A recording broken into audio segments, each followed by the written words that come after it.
Prosonic experience the finest UPVC windows and doors. 779997 79088. ప్రస్తుతం మనతో పాటు లైవ్ కాల్ అందుబాటులో ఉన్నారు గాంధీ హాస్పిటల్ మాజీ సూపరింటెండెంట్ అలాగే senior gynaecologist doctor Venkateswara Reddy గారు. ఆయనతో ఒకసారి మాట్లాడదాం. మనం చూస్తున్నాము సృష్టి టెస్ట్ ట్యూబ్ బేబీ సెంటర్ మీద వస్తున్నటువంటి ఆరోపణలు, వాళ్ళు చేస్తున్నటువంటి దారుణమైన దందా అన్నీ కూడా చూసాము. పోలీసులు ఇప్పటికే అరెస్ట్ చేశారు.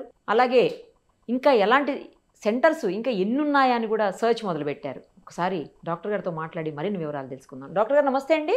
నమస్కారం సార్, మీరు సీనియర్ చాలా గైనకాలజిస్ట్గా చాలా సంవత్సరాలుగా ఉన్నారు. ఒక విషయం చెప్పండి డాక్టర్ గారు, ఇట్లా అసలు అంటే ఐయుఐ కానీ ఐవీఎఫ్ కానీ అంటే కృత్రిమంగా పిల్లల్ని కనడం అనేది ఇప్పుడు సర్వసాధారణం అయిపోయింది. సరోగసి కూడా సాధారణంగానే చూస్తున్నాము. కానీ ఆ పేరుతోటి ఈ రకమైనటువంటి దందా చేయటము, ఎవరైతే తల్లిదండ్రులు పిల్లల కోసం బాధపడుతుంటారో వాళ్ళ సెంటిమెంట్, పిల్లలు అనేది చాలా సెంటిమెంటు, వాళ్ళు చాలా రకరకాల బాధల్లో ఉంటారు, చాలా ఇబ్బందుల్లో ఉంటారు. అలాంటి వాళ్ళ దగ్గర లక్షలకు లక్షలు దండుకొని వాళ్ళ సెంటిమెంట్ని బిజినెస్గా మార్చుకొని ఎన్కాష్ చేసుకోవటం అనేది ఎంతవరకు కరెక్ట్ డాక్టర్ గారు? అసలు ఈ రిప్రొడక్షన్ అనేది అన్ని బయాలజికల్ అంటే లివింగ్ బీయింగ్స్ అంటాం. అంటే ప్రాణం ఉన్న ప్రతి ప్లాంట్ కావచ్చు, యానిమల్ కావచ్చు, అదొక లక్షణం అండి. అంటే తనలాంటి వారిని ప్రాపగేట్ చేయటం అనేది స్పెసిస్ ప్రాపగేషన్ అంటాం. సో అది అందరికీ న్యాచురల్ గా ఉంటుంది. అయితే ఉన్నందుకు వాళ్ళు మనం చూస్తున్నాం, కొద్ది మందికి స్వతహాగా అంటే న్యాచురల్ గా పిల్లలు కానప్పుడు వాళ్ళు ఎక్కడ అవైలబుల్ ఉంటే వాళ్ళ సహాయం కోరుతుంటారు అనుకోండి. అయితే ఈ రెగ్యులారిటీ అనేది అంటే ఎవరికి వారు వాళ్ళకి తోచినట్టు చేయకుండా మనకు ఆర్టిఫిషియల్ ఏఆర్టీ యాక్ట్ అని వచ్చిందండి. దాంట్లో అందరూ అది ఫాలో కావాల్సిందే. దాంట్లో కొన్ని రూల్స్ అండ్ రెగ్యులేషన్స్ ఉంటాయి, అవన్నీ ఫాలో కావాల్సిందే. దీంట్లో అక్రమంగా చేసేందుకు వీలు లేదు. వాళ్ళు అంటే డాక్టర్ క్వాలిఫికేషన్ ఏమి ఉండాలి, ఆ సెంటర్ ఫెసిలిటీస్ ఎలా ఉండాలి, ఇవన్నీ దాంట్లో పొందుపరచబడ్డాయమ్మా. ఆ రూల్స్ అండ్ రెగ్యులేషన్స్ ఉన్నాయి. సో దాని ప్రకారమే అన్ని స్పెర్మ్ బ్యాంక్స్ కానీ ఐవీఎఫ్ సెంటర్స్ కానీ రన్ చేయాల్సి వస్తుంది. అంటే ఒక 5-6 ఏళ్ల కింద ఇవన్నీ లేవు రూల్స్ అండ్ రెగ్యులేషన్స్.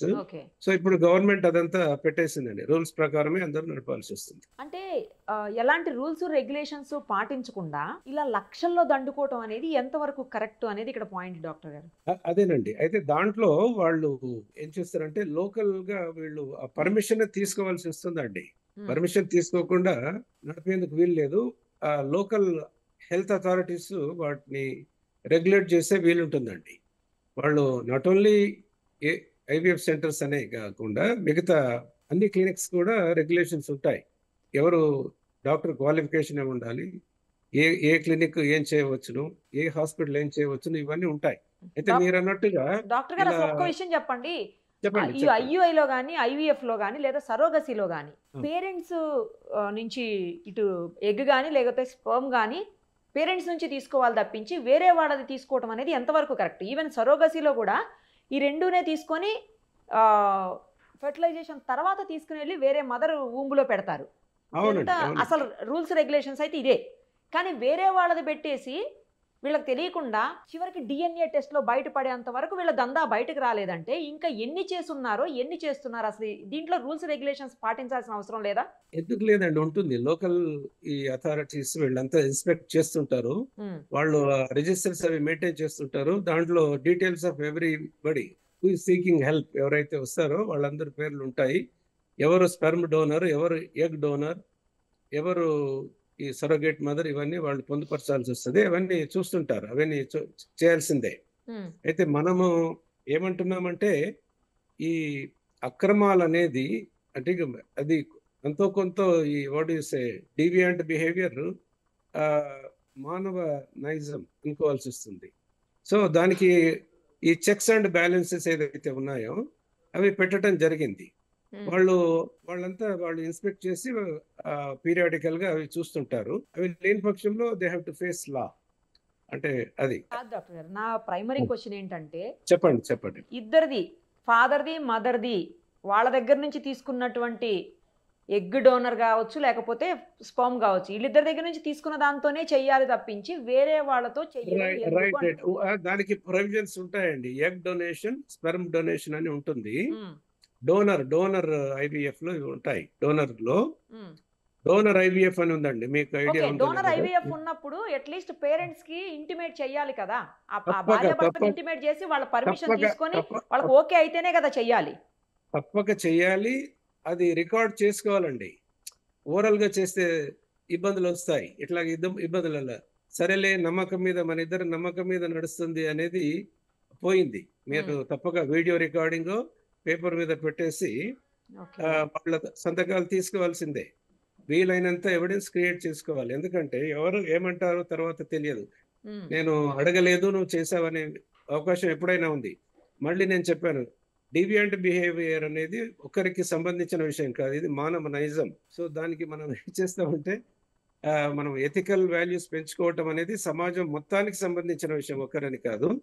సో అందుకని సఫిషియంట్ ఎవిడెన్స్ వాళ్ళు క్రియేట్ చేసుకోవాలి. వీడియో రికార్డింగ్ కావచ్చును. ఏది ఆ మీరు తర్వాత చెప్పేది అది నిజమైనప్పుడు. అంటే వాళ్ళకి ఇన్ఫార్మ్ చేసి ఆ తర్వాత డెసిషన్ తీసుకుంటే. వాళ్ళకి ఆ! తెలియకుండా చేశారు కదా ఈ కేసులో. అది దట్ ఈస్ ద వాట్. అంటే ఇప్పుడు మనకు ఇచ్చిన ఇన్ఫర్మేషన్ అంతా అదే అండి. ఇది ఎందుకంటే వీళ్ళు ఎలాగో అది న్యాయస్థానానికి వెళ్తుంది కదా వీళ్ళు. ఈ ఈ వీళ్ళు చెప్పింది సరిగ్గుందా లేదా వాళ్ళు న్యాయస్థానం వెరిఫై చేస్తుందండి వాళ్ళు. They want them to provide from both పార్టీస్‌కి నువ్వు అన్నది సరిగ్గా, ఎందుకంటే వీళ్ళు పేపర్‌లో రాసింది కానీ, తర్వాత పోలీస్ వాళ్ళు రికార్డ్ చేసింది కానీ దాంట్లో నిలవదండి. ఎక్కడ న్యాయస్థానం వాళ్ళు సరిగ్గా ట్రయల్ చేస్తారు. రెండు వైపుల వాళ్ళని పిలుస్తారండి. మీరు ఎలా చేశారు? మరి what are the rules? What you have done అని అడుగుతారు వాళ్ళు. సో వాళ్ళ వాళ్ళ వైపుకెళ్ళి వాళ్ళు పొందుపరచాల్సొస్తది. వీళ్ళు మాకు చెప్పకుండా చేశారనే దానికి వీళ్ళు ఎవిడెన్స్ చూయించాల్సొస్తుందండి. అట్లా. ఏదేమైనా ఒకవేళ ఇర్రెగ్యులారిటీ జరిగితే అదేమి సమర్థనీయం అస్సలు కాదు. ఏ ఫీల్డ్‌లో గాని, ఏ ప్రొఫెషన్‌లో గాని ఎథికల్ వాల్యూస్ మెయింటైన్ చేయాల్సిందేనండి. దీని తర్వాత ఇంకొక దందా బయటపడింది. ఇమ్మీడియేట్‌గా పోలీసుల వెరిఫికేషన్‌లు అంటే వాళ్ళు చెకింగ్స్ చేస్తున్నప్పుడు ఇంకోటి కూడా బయటకొచ్చింది. ఏంటంటే స్పెర్మ్, ఎగ్ డొనేషన్స్ తీసుకొని వాటిని అహ్మదాబాద్‌కి తరలించి అక్కడ ఫెర్టిలైజేషన్ చేసి ఆ తర్వాత సరోగసీకి యూజ్ చేస్తున్నారు అని చెప్పేసి. సో ఇట్లా స్పెర్మ్ డొనేషన్ అనేది కూడా యూత్‌ని టార్గెట్ చేసి ఇల్లీగల్‌గా తీసుకుంటున్నారు. వాళ్ళకి ₹1000 నుంచి ₹4000 వరకు కూడా వాళ్ళకి ఆశ చూపించి ఈ పని చేస్తున్నారు అని చెప్పి. మేము వెళ్ళొచ్చాము. ఇప్పుడు చూసాం కూడా అది చాలా సీక్రెట్‌గా ఒక ప్లేస్‌లో నడిపిస్తా ఉన్నారు. సో అది అసలు ఎగ్ డొనేషన్‌కి ఎవరు అర్హులు? ఎవరి దగ్గర నుంచి తీసుకోవచ్చు? స్పెర్మ్ కూడా ఇవ్వాలంటే దానికేం రూల్స్, రెగ్యులేషన్స్ అవసరం లేదు. ఎవ్వరు పడితే వాళ్ళు ఇచ్చేయొచ్చా? లేదండి. వాళ్ళని డోనర్స్‌ని స్క్రీన్ చేయాల్సిందేనండి. They should be healthy individuals because వాళ్ళు స్పెర్మ్ డొనేట్ చేశారనుకోండి, అదే జనరేషన్ ప్రాపగేట్ అవుతుంది కదండీ. సపోజ్ సమ్ జెనెటిక్ డిసీజెస్ అదే హెల్త్ ఉంటాయనుకోండి. ఇష్యూస్ ఉండొచ్చు. యెస్. హెల్త్ ఇష్యూస్ ఉంటే వాళ్ళు స్క్రీన్ చేయాల్సిందే. వాళ్ళ రికార్డ్ ఉంచాల్సిందే. అవి కూడా మెయింటైన్ చేయాల్సిందేనండి. ఏది అదంతా మనం వాళ్ళు సో అండ్ సో ఆయన ప్రొఫైల్ అంతా వాళ్ళు మెయింటైన్ చేయాలి. అయితే ఇక్కడ ఏమిటంటే ఆ స్పెర్మ్ ఎవరికి వాడరనేది మాత్రం గోప్యంగా ఉంచాల్సి వస్తుంది. ఎవరిది ఎవరికి తెలియకూడదు. బట్ ఆయన ఎవరిచ్చారు? ఎన్నాళ్ళు ప్రిజర్వ్ చేస్తాం ఇది? ఇవన్నీ ఆయన హెల్త్ ప్రొఫైల్ ఏమిటి? బ్యాక్‌గ్రౌండ్ అంతా చూడాల్సిందేనండి. అన్‌హెల్తీ పీపుల్‌ది తీసుకుంటందుకు వీల్లేదండి. మీరు బ్లడ్ డొనేషన్‌లో కూడా ఎలా స్క్రీన్ చేస్తారో, హెల్తీ ఇండివిడ్యువల్స్ ఎలా తీసుకుంటారో స్పెర్మ్ డొనేషన్ గానీ, ఎగ్ డొనేషన్ కానీ ఇంకా ఎక్కువ స్క్రీనింగ్ అవసరం అవుతుందండి దీంట్లో నేను దానికన్నా. అదే అడగబోతున్నాను డాక్టర్ గారు. ఇప్పుడు అయ్యో! జెనెటికల్ టెస్ట్‌లు అలాంటివి చేయాలంటే కొన్ని డేస్ వెయిట్ చేయాలి. మార్నింగ్ ఎళ్తే ఈవినింగ్ అయిపోయే టెస్ట్‌లు కావవి. అవునండి. అంటే ఆయన దగ్గర అవును. స్పెర్మ్‌ను ఎగ్జామిన్ చేస్తారు. యాస్ వెల్ యాస్ వాళ్ళ హెల్త్ ప్రొఫైల్ తీసుకుంటారు మొదలు. హ్మ్. అయితే అది ఎలా చేస్తున్నారనేది మనకు తెలియదు. వీళ్ళని ఆల్రెడీ స్క్రీన్ చేసి వచ్చారా?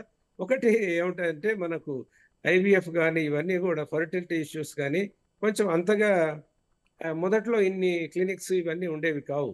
ఎందుకంటే డాక్టర్స్ ఎవరు కూడా ఆ ఫీల్డ్‌లోకి వెళ్ళేవారు కాదు. ఇప్పుడేందంటే ఈ సమాజంలో ఉన్న ఇన్ఫెర్టిలిటీ ఇష్యూస్ ఎక్కువగా ఉన్నవి. అంటే కొంచెము ఏమంటారు హెసిటెన్సీ ఉండేదండి ఈ పని చేయడం. అంటే దాంట్లో మోర్ ఆఫ్ కొద్దిగా కమర్షియల్ యాక్టివిటీ ఉన్నట్టు మీరే అంటున్నారు కదా! అవునా? యాహ్! అవునండి. ఆ అవును. కాంపోనెంట్ ఉండకూడదని ప్రతి డాక్టర్ అనుకుంటాడండి. బట్ ఈ అందుకని చాలా మంది డాక్టర్స్ ఈ ఈ ఈ ఫీల్డ్ వెళ్ళేవారు కాదు ఒక కాలంలో. అంటే ఇప్పుడు మాత్రం ఎందుకంటే because of the necessity and okay. చాలా మంది ఇన్ఫెర్టిలిటీ ఉన్నారు. లేట్ మ్యారేజెస్ ఉంటున్నాయి ఇవన్నీ కాబట్టి ఎక్కువగా మనకు కనిపిస్తున్నాయి. అదే మీరన్నట్టు స్క్రీనింగ్ చేయాల్సిందే. చేసిన తర్వాతే దాన్ని ఏంటి బ్యాంకింగ్ చేయాల్సిందే. బ్యాంకింగ్ కూడా రూల్స్ ఉంటాయి. ఆ బ్యాంకింగ్ హెడ్ ఎవరు ఉండాలని ఉంటుంది. ఆయన క్వాలిఫికేషన్ ఉండాలి. అది ఏ టెంపరేచర్స్‌లో ఎన్నాళ్ళు ఉంచాలి ఇవన్నీ ఉన్నాయండి. జనరల్‌గా అలా స్పెర్మ్ చేస్తేనే గాని, ఎగ్ గాని ఎన్ని డేస్ ప్రిజర్వ్ చేస్తారు డాక్టర్ గారు? దగ్గర దగ్గర ఒక 10 ఇయర్స్ చేయాలని ఉంటుంది. ఓహో! దాని తర్వాత కూడా ఇంకా వీళ్ళు అడిగితే వీళ్ళ అంటే సపోజ్ నేను ఒక చిన్న ఎగ్జాంపుల్ చెప్తాను. ఒక అబ్బాయికి టెస్టిక్యులర్ క్యాన్సర్ ఉందనుకోండి, ఎక్కడి నుంచి అయితే స్పెర్మ్ ప్రొడ్యూస్ అవుతుంది, వాడు చిన్నవాడు, ఆపరేషన్ చేసేవన్నీ తీసేయాలి. అయితే ఇప్పుడు మాత్రం ఆయన స్పెర్మ్ని తీసుకొని ప్రిజర్వ్ చేస్తారు, ఆయనకు ఆపరేషన్ చేస్తారు. ఆయనకి ఇక ఛాన్స్ లేదు, మళ్ళీ స్పెర్మ్ దొరకదు. 10 ఏళ్ల వరకు ఆయనకి పెళ్ళే కాలేదనుకోండి, మళ్ళీ ఆయన పర్మిషన్ తీసుకొని ఇంకా ప్రొలాంగ్ చేస్తాడు. స్పెర్మ్ ప్రిజర్వేషన్ అని అలా ఉంటుందనండి. మనం ఏమిటంటే దాన్ని సైన్స్ ఎప్పుడూ మానవుని సహాయం కోసమే వచ్చింది, అంటే కొద్దిమంది శ్రేయస్ కోసమే వచ్చింది. అయితే దాన్ని మనం కొంచెం ఇరెగ్యులర్ గా వాడితే దానికి ఎవరేం చేయలేము. అయితే ఇక్కడ మనం గమనించాల్సింది ఏమిటంటే అన్ని ప్రొఫెషన్స్ లో కూడా society as a whole ethical values ని పెంచితేనే ఇవన్నీ పెరుగుతాయండి. ఓ పర్టికులర్ పర్సన్ ఇలా ఉండాలి, ఒక పర్టికులర్ పర్సన్ ఎలా ఉండాలి అని చెప్పడానికి వీలు లేదు. అయితే ఈ కొంచెం హై ప్రొఫైల్ ఎవరైనా ఉంటే వాళ్ళ మీద కొంచెం ఈజీగా అలిగేషన్స్ పడే అవకాశం. They have too much more careful, they have too much more as a group, as a individual also. అదే నేను చెప్పాను. అలా రైట్. థ్యాంక్ యూ డాక్టర్ గారు, థ్యాంక్ యూ సో మచ్. మంచిదమ్మా, నమస్తే. సుమన్ టీవీలో మీ పర్సనల్ అండ్ బిజినెస్ ప్రమోషన్స్ కోసం కింది నెంబర్కి కాంటాక్ట్ చేయండి.